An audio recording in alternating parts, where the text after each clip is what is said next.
The arena was shaking, people weren't cheering. They were shouting, some had their phones up. Others were standing on chairs, but all eyes were locked on two men standing face to face just outside the cage. Jason Statham stood still, arms at his sides, chin slightly lifted, breathing slow. Not talking, not blinking. Across from him, a younger, jacked-up MMA fighter was barking in his face like a pit bull off leash. "You're in my space, old man," he shouted, pointing at Jason's chest. "You think you can walk in here and get respect? This is my world." He was shirtless, sweat still running down his torso from the fight he'd just won minutes earlier. His team stood behind him, all hype, shouting over each other like it was a victory lap. Jason didn't move, didn't flinch. He just stared. The fighter leaned in closer, almost nose to nose. "You're just an actor. This ain't a movie. You step in that cage and I'll make sure you never walk again." A security guard stepped in half-heartedly, unsure if this was for show or about to turn real. One of the coaches tried to calm the fighter, but he shrugged him off like dead weight. Then the crowd reacted, a wave of sound, like everyone saw something before it happened, because Jason had just shifted his stance, half a step. No words, just a subtle change in posture. Relaxed but loaded. That's when the fighter hesitated. Just for a second. And that was the first sign something was off. But to understand how a veteran action star found himself being threatened by a real cage fighter in the middle of a sold-out arena, we have to rewind. It started 6 days earlier in Los Angeles, far from any octagon. Jason had landed early. No entourage, no announcement. Just a duffel bag, a hoodie, and his usual way of moving through the world without noise. He'd been invited quietly to check out a new MMA training program being developed by an old friend, Liam, a retired fighter who ran a gym in Nevada. Jason had done his fair share of training for movies, but this was different. Liam wasn't building fighters for cameras. He was building them for war. "Come out for a week," Liam had said over the phone.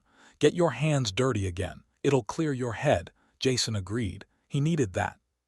The next day he was in Vegas, standing inside a no-frills gym, sweat already beading on his forehead.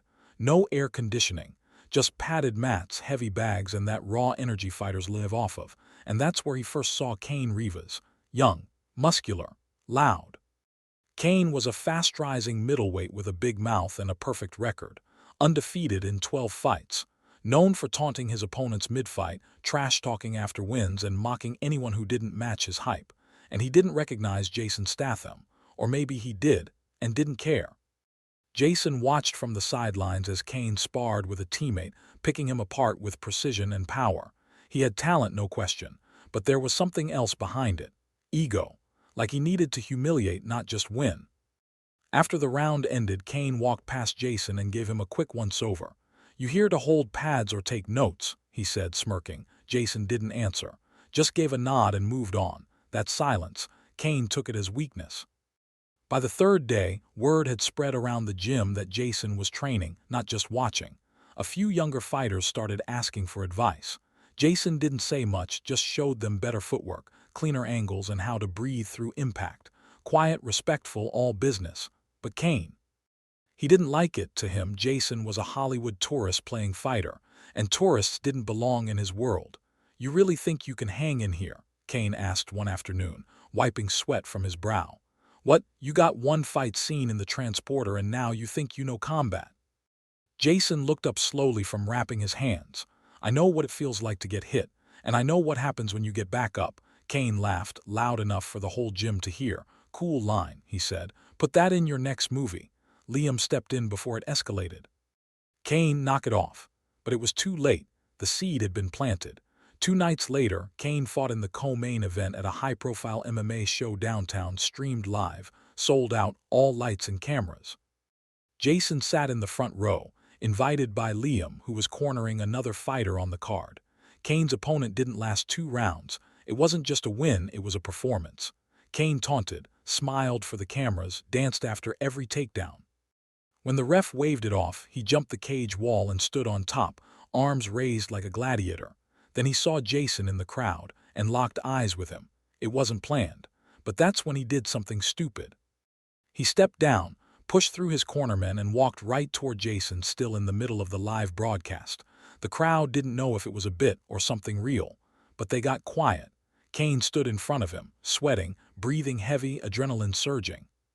"What's up now, movie star?" he said. "You impressed?" Jason stayed seated. "Calm, you want a picture," Kane added. "I'll autograph it for you." Jason finally stood, and for the first time that night Kane's smirk cracked just a little, because when Jason looked at him he didn't look angry. He looked ready, and that's what scared Kane more than anything else. Kane didn't expect Jason to stand up, and when he did, something shifted in the air. Not a sound from the crowd, not a word from the commentators, just tension. Real tension. Jason didn't move aggressively. He didn't puff his chest or raise his fists. He just stared at Kane, dead in the eyes, unshaken, unimpressed. That kind of calm only comes from two things. Either you've never been in a fight, or you've been in more than anyone around you will ever know. Kane took a half step back, tried to play it off with a laugh. "Easy, man, don't want you snapping your hip." Jason didn't blink. Then just as quickly as he stood, he stepped aside and sat back down. Didn't say a word, didn't have to. The clip went viral within hours. Somebody in the front row caught it on their phone and uploaded it before the broadcast even ended. Kane Rivas confronts Jason Statham. Doesn't end well. It wasn't even a fight. Not even a shove. But something about Jason's silence. The way Kane flinched just slightly, people noticed.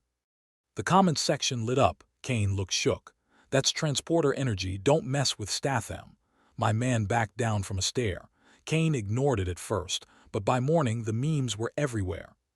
His own followers were tagging him, sending clips with captions like "undefeated in the cage, but folded in front of Jason." It ate at him. Worse than any punch, because Kane didn't lose in front of a ref. He lost in front of the internet to a man who didn't even touch him. By noon, Kane had called a press conference. No manager, no team, just him, a microphone, and a grudge. "I don't know who decided Jason Statham's some kind of tough guy," he said. "He's an actor. That's it. You want to throw hands for real, step in the cage." The reporter raised an eyebrow. "Are you challenging him to a fight?" Kane smirked. "No, I'm inviting him. If he's got the guts, let's do it. 1 round, for charity or pride. Whatever gets him to show up." He leaned into the mic. "Let's see if the transporter still has gas in the tank." Liam showed Jason the clip that night in the gym. Jason watched the whole thing without a single change in expression. Liam lowered the phone. "So what do you want to do?" Jason tightened the wrap around his knuckles. "Nothing. Nothing." Jason looked up. "If I react, he wins." Liam nodded. "You're right," then added, "but if you respond the right way, you finish it." The next day, Jason posted a video, less than 20 seconds long, just him in the gym, gloves on, breathing hard. He looked into the camera and said, "I don't step into cages to prove I'm tough. I've bled in places where there were no cameras. But if this helps raise money for kids, I'll see you there." That was it. No name, no hashtags, but everyone knew what it meant, and the world exploded. 3 days later, the event was greenlit. Special exhibition match, 1 round only. Kane Rivas vs. Jason Statham. Location: Apex Arena, Vegas. Charity fundraiser for youth combat programs. No official scorecard. No win-loss record. But everyone knew what this really was: a fight. The arena sold out in 40 minutes. Fans flew in from all over. Celebrities tweeted. Fighters weighed in on podcasts. Half the world thought Jason was going to get wrecked. The other half believed Kane had no idea what he'd awakened. Kane trained like it was war. Daily footage showed him throwing elbows into pads, doing sprints, lifting tires. Jason, not a single video, not a single update. He stayed off camera, off-grid, silent. The day before the event, they held the weigh-in, standard protocol, 1 face-off for the media, no contact. Kane walked in shirtless, veins popping, jaw clenched. The crowd around the press table started chanting his name. Jason walked in wearing a hoodie, hands in his pockets, calm as ever. They stood on opposite ends of the stage. The announcer called them up. They stepped forward. And once again, silence. Kane squared up fast, eyes locked, jaw flexing. Jason just stood there, not even staring at Kane but through him. Kane leaned in. "You ready to be exposed?" he whispered. Jason blinked once, then looked him dead in the face. "I've already survived things you can't imagine." The crowd didn't hear it, but Kane did, and for the first time his grin didn't come back. So why didn't he? Well, before we dive in, if you've made it this far, you already know we don't tell ordinary stories. We drop bangers. If you're into cinematic moments, real tension, and wild twists, we sincerely invite you to hit that subscribe button. It helps us bring even more crazy stories your way. And trust me, what's coming next? You won't want to miss it. Back to the story. Later that night, back in the locker room, Kane was pacing. One of his teammates handed him a water bottle. "You good?" "I'm great," Kane snapped. "Why wouldn't I be?" "No reason," the guy said. "Just, he didn't look nervous," Kane laughed. "Because he's too dumb to know what's coming." But the teammate didn't laugh back. He just said, "You ever wonder why guys like him never talk?" Kane paused, then threw the bottle across the room. Outside, the arena lights flickered on. Seats filled up. The energy crackled through the air like static before lightning. And backstage, Jason sat alone. No phone, no music, just him, breathing, focused. This wasn't a publicity stunt to him, it was something else. And what Kane didn't know was that Jason had been in more real fights than most people in that arena had ever watched. The lights in the arena dimmed to black. Then a pulse hit low bass rumbling through the floor like thunder rolling across a desert. Spotlights shot across the ceiling like searchlights. A screen lit up above the cage. Exhibition 1 round only. The crowd roared. Backstage, Kane stood bouncing on his toes, gloves taped tight, body glistening under locker room fluorescence. He was fired up, breathing fast, jaw clenched, eyes twitching with adrenaline. His coach slapped his shoulders twice. "Stay sharp. It's still a fight. Don't play for the crowd, close the distance and finish it." Kane nodded but wasn't really listening. He wasn't worried. To him, this was just the final scene. All he had to do was land one big shot and Jason would fold. He'd be trending worldwide. Headlines would write themselves. MMA star humiliates Hollywood hero. He looked toward the tunnel, chest rising with each breath. Then the walkout music hit, and Kane charged forward into the light. The crowd erupted, some cheered, some booed. Most just pulled out their phones. He soaked it in, arms raised, mouth moving, feeding off every drop of energy. Cameras flashed. Commentators fired off cliches. He looks locked in. 12-0 against pros. Let's see how he handles Statham. Kane didn't hear any of it. He was already in the cage, pacing like a lion, waiting to eat. Backstage, Jason sat alone in a folding chair. No team around him, no playlist, no chant, just quiet breathing. One hand resting on his thigh, the other tapping the gauze on his knuckles rhythmically, like a metronome. A stagehand peeked in. "You're up." Jason stood, rolled his shoulders once and walked forward. There was no music, just a slow beat, almost like a heartbeat. The lights went white and out walked Jason Statham. No shirt, black shorts, black wraps, head down, eyes forward. The crowd rose. This wasn't like the cheers for Kane. This was curiosity, tension, the kind of silence before a movie scene where something's about to blow. He walked straight to the cage. No theatrics, no fist bumps. He stepped inside, touched the corner post once and faced forward. Referee stood between them, gloves held out. No elbows, no knees, no ground game. 1 round. Strike clean, strike safe. "You good?" Kane nodded before he finished speaking. Jason just gave a sharp nod. The ref looked between them. "Touch gloves if you want." Kane stepped forward fast, glove up. Jason didn't move, didn't touch gloves. Kane smirked and stepped back. "All right then." The ref looked up. "Ready, Kane? Let's go." Jason, slight nod. "Fight." Kane came forward fast, just like everyone expected. He threw a quick jab to test distance. Jason slipped it by an inch. Barely moved. Kane threw another. Quicker. Still missed. He feinted a left hook. Jason didn't bite. He stepped back. The crowd started murmuring. Then Kane rushed, threw a low kick, followed by a fake overhand right. Jason didn't react. He waited, watched. And when Kane stepped in to close the gap with a body shot, Jason leaned just slightly to the side and countered with a short, snapping elbow to Kane's chest. Not hard, not flashy, but clean. And it stopped Kane dead in his tracks. The sound echoed in the cage, a flat thud like someone dropping a medicine ball. Kane took a half step back, visibly rattled. He blinked, then looked at Jason, and saw something new in his eyes. Not anger, focus. The kind of focus that doesn't care about cameras or crowds. Kane came back with a wild combo, hook, spinning kick. Jason backed up once, let him move, then slipped the last strike by tilting his head barely enough for the air to move past his ear.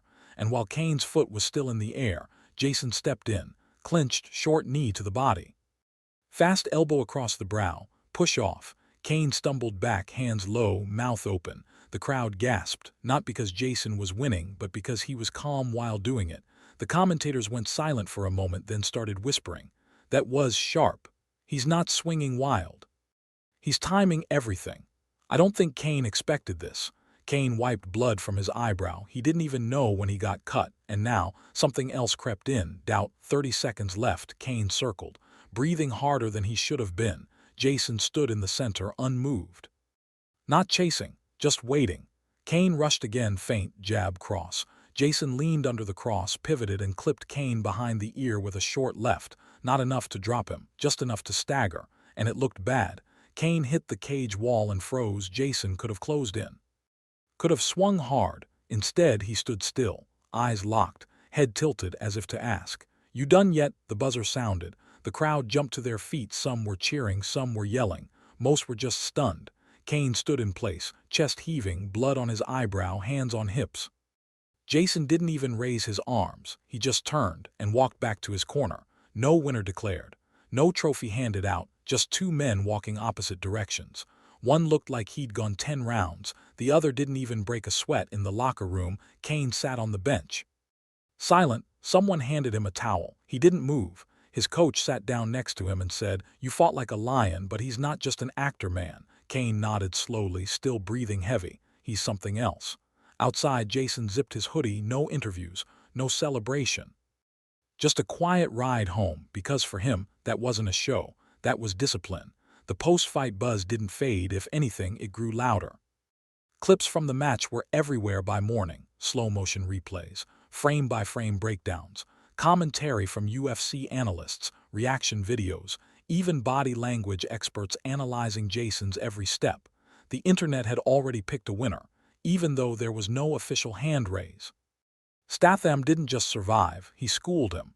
Kane was swinging for the cameras. Jason was fighting like a machine. The look on Kane's face after that first elbow, that's the moment he knew. Kane didn't do any interviews. His team issued a one-line statement. It was an exhibition. Nothing more. But everyone knew better. Because no matter what they said publicly, Kane got exposed. Back at the gym, Liam played the fight footage on his phone. Jason stood by the heavy bag, arms folded. "You handled it right," Liam said. Jason didn't answer. "Still," Liam added, "he's young, he's gonna come back harder." "I hope he does," Jason replied quietly.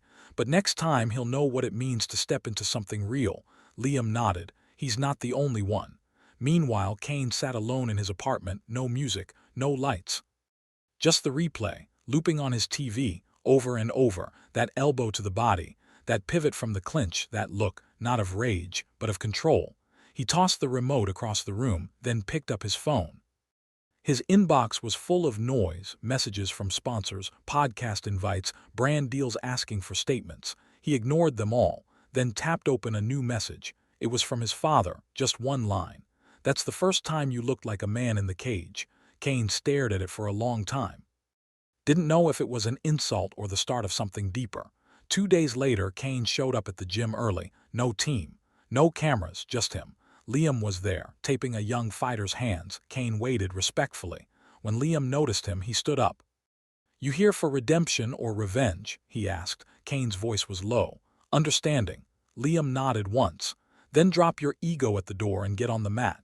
Kane did. For the next 3 hours, Liam ran him through drills. No sparring, just basics: stance, balance, breathing. Everything Kane thought he'd mastered. And through it all, Kane didn't say a word. Across town, Jason was packing his bag. No press run. No late-night interviews. He was heading out the same way he came in, quiet, alone, unnoticed. Liam caught him in the parking lot. "You're really leaving without saying goodbye?" Jason looked up. "You know me." "Yeah," Liam said. "That's the problem." They shared a look, mutual respect without needing to explain it. "You made an impact," Liam said. "Even if the kid doesn't say it." Jason nodded. "It's not about what they say." Liam tilted his head. "Then what is it?" Jason zipped his duffel bag. "About what they become after." That night, Kane sat alone at the gym, watching the mop bucket settle after cleaning the mats. He stared down at his hands, scarred knuckles, scraped skin. All that punishment, all that noise. But none of it had shaken Jason. Not one punch had even landed clean. He had power. Jason had precision. A few days later, Kane posted something different. No shirtless selfie. No hype video. Just a single photo of Jason standing in the cage post-fight, staring down the lens with calm focus. The caption read, "You don't rise by shouting. You rise by listening." The comments were mixed. Some accused him of going soft. Others saw it for what it was, growth. Back in London, Jason stepped into his apartment, same walls, same couch, same silence. But there was something different in the air. A package on the table, no return address inside. A small note card and a pair of MMA gloves. The note read, "Thank you. I finally heard what you didn't say." Jason placed the gloves down. Didn't smile, didn't speak, just walked to the window and looked out at the city, quiet, unbothered, at peace, because the real fight was already over. But what no one knew, not yet anyway, was that Kane had made a decision. He wasn't going to settle with almost. He was going to face Jason again, not for fame, not even for revenge, but to prove something deeper, to himself. 2 months passed, long enough for the headlines to fade. Long enough for the internet to move on. But Kane hadn't. He'd been training differently. Not just harder, quieter, no cameras, no audience, no jokes. The gym was nearly empty when he trained now. Early mornings. Late nights. Just the hum of fluorescent lights, the thud of leather, and his breath echoing off the walls. He'd stopped posting online, stopped chasing attention. He was chasing something else. He just didn't know what it was, until he stepped into Liam's office one afternoon and asked, "Where is he now?" Jason had gone off-grid again, somewhere rural. A training compound upstate. No cell service. No distractions. Liam picked up a landline, dialed a number, and handed Kane the receiver. "You sure?" he asked. Kane nodded. "I'm not looking for a fight, I'm looking for an answer." The line clicked. Jason's voice came through, calm and low. "This is Jason." Kane took a breath. "It's Kane." A pause. Then Jason replied, "Go ahead." "I've changed," Kane said. "I see it now. That night you weren't just fighting me. You were fighting everything I thought I was." Silence again. "I'm not calling to challenge you," Kane continued. "I just want 5 minutes in person." Jason didn't say yes, didn't say no, just said, "Tuesday, 10 a.m., bring your gloves, bring your truth." Click, Tuesday, 10 a.m. A light breeze moved through the trees as Kane pulled into the gravel lot outside a small, private gym hidden in the woods. No signage. No fancy equipment. Just a barn-style building with open doors and quiet energy. Inside, Jason was already there, stretching, barefoot on the mats. Kane stepped in, unsure whether to speak. Jason didn't look up. Just nodded toward the gloves hanging on the wall. They trained for an hour without a word, no music, no timer. Just movement, rhythm, breathing. When it ended, Kane dropped to a seated position and stared at the floor. "I thought I needed to beat you," he said. Jason was standing behind him, wrapping a towel over his shoulders. "You thought wrong," Jason said. "You needed to face yourself." Kane looked up.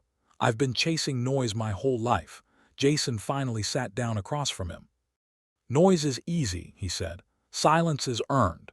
They didn't talk about a rematch, but they didn't need to, because Kane didn't want revenge anymore. He wanted understanding. That's when Jason said something unexpected.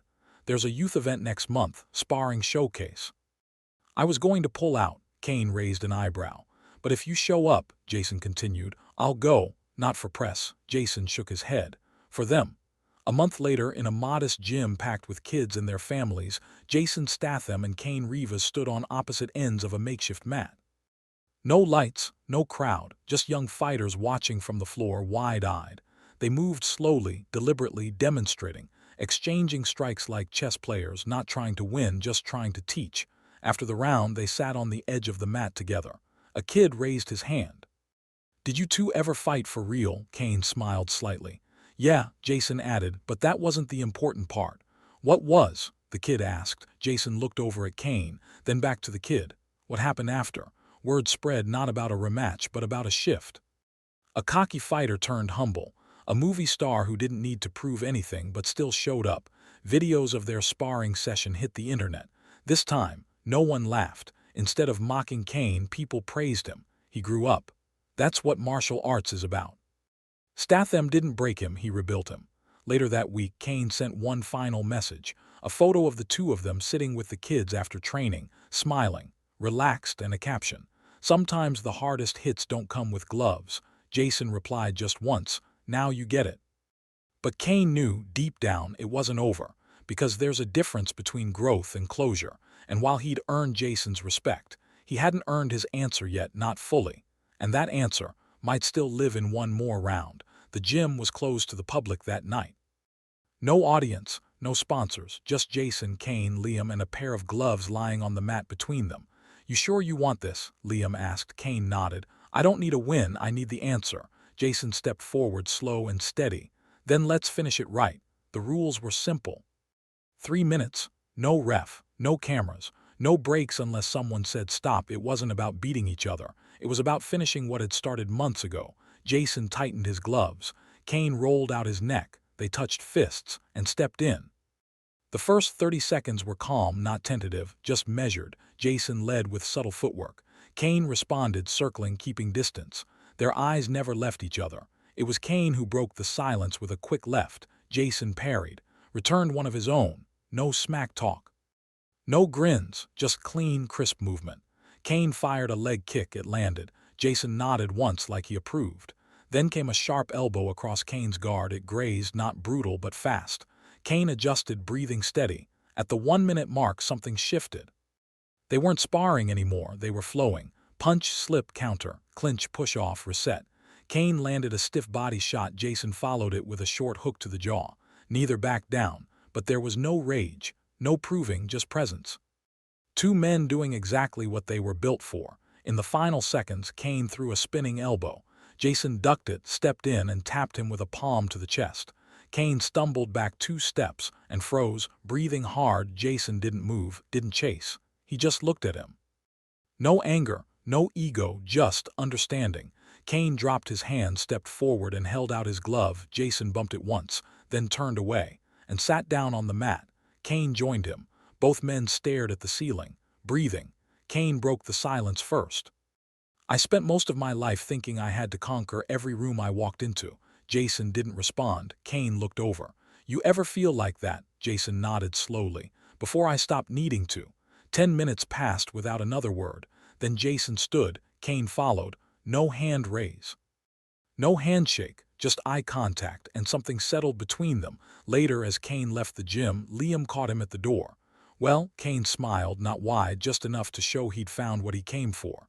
"He didn't knock me out," Kane said, but Kane looked down at his gloves. "He didn't have to." The next morning, Kane posted a photo, just the gloves on the mat, no caption. Comments flooded in. The silence says more than words ever could. Now this is a real fighter, respect earned. The long way, Jason didn't post anything. He went home, put his gloves back in the drawer, and made tea like it was any other day, because for him it was. The world had changed, he hadn't. Months later, Kane cornered a young fighter in his pro debut. When the kid asked, "What do I do if I get scared in there?" Kane just smiled and said, "Look him in the eyes, breathe, and remember, the loudest one in the room usually folds first." Jason never stepped into a cage again. He didn't need to, because the last fight wasn't for the crowd. It was for the man standing across from him. And what happened that night wasn't a knockout. It wasn't a lesson. It was a handoff. The torch passed, not through victory, but through respect.